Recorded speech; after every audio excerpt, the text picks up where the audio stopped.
Newquay, the popular Cornish tourist destination, is famed for its golden beaches, surf competitions and lively nightlife.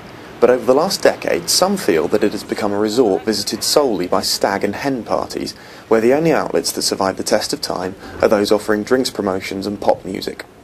Until recently, though, one local venue, an ex-biker pub called the Vic Bars, was a haven for those wanting something more, something different, and something louder. The Vic Bars was a place you could go where you knew you could relax. It was the most carefree bar in Newquay, really. The thing about the Vic Bars, as opposed to all the other places in Newquay, is that it was just one of the few places that had character. You could just turn up and you always knew that you could get along with everyone who was in there. Really woody, sort of traditional pub feeling, with just like rock posters about. With live bands on every weekend, there was always something to do, and that was always something I personally look forward to every week. It was completely individual, and there was nowhere else, there's no other bar like it in the whole world. And it just rocked. After decades of providing a home away from home for its customers, this local institution came to an end, and a cinema company named WTW bought the property from St Austell Brewery. The Vic Bars closed, leaving only a boarded up shell in its place, and no amount of local anger or internet protest could change anything. The place was on the market for 4 or 5 years maybe, so it was inevitable at some point.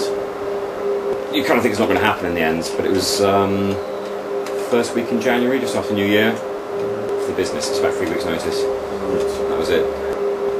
And for it to be that sudden, it was all quite shocking. It was the 26th of January it closed, and it's still sat there doing nothing, which is, I guess, an Austell sort of chance to get someone to sign on the dotted line and just went, fine, we can do it, you know. This apparent lack of progress has caused confusion among locals, adding to the enormous public disappointment felt in the wake of the bar's closure.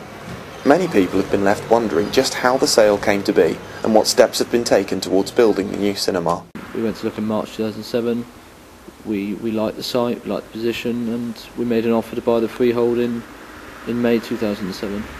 We've erected a banner outside. It explains that we are going to build a cinema complex on the site. Nothing's been done to the exterior of the building yet, but we've had workmen inside carrying out removals from inside, asbestos removal and such like, to prepare for a full demolition later in the early part of 2009. It has now been decided that MBDA architects will meet with Restormel Borough Council's design panel in December to discuss the future of the site.